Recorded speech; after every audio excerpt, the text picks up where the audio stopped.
War I. After the war, he settled in Salt Lake City, raised a family, and worked in many positions of public service before his death in 1955. But his family always believed Walter was eligible to receive the Purple Heart for injuries he sustained during the war. They just couldn't prove it until now. Walter Anderson fought on the front lines of World War I.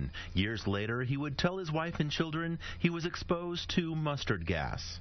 German soldiers released the chemical during the war, burning the skin and lungs of those who came in contact. He died from a rare form of melanoma cancer that started in his eye, his right eye. Walter died in 1955. Well, a year and a half ago, Bradley, his grandson, contacted us and said, I have a story here. It's a family story that my grandfather was gassed, and I think he deserves the Purple Heart.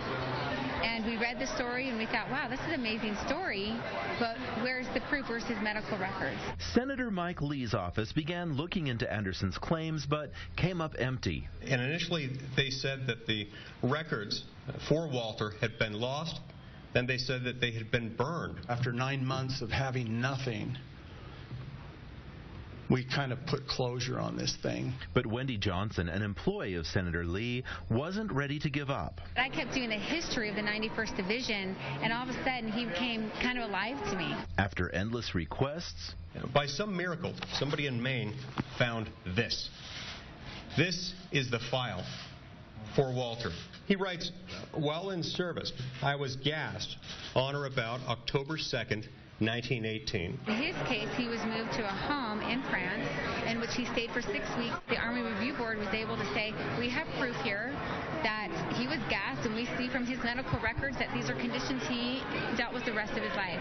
Thanks to his family, Wendy Johnson, and maybe even a miracle, Walter Anderson is finally a Purple Heart recipient. And he never once stopped to complain about his injuries that he had sustained in service to his great nation. He did, fortunately, make record of it while expecting nothing in return. He'd be proud and he'd be honored, but he'd only receive it under one condition, and that would be that he could receive it on behalf of all of the World War I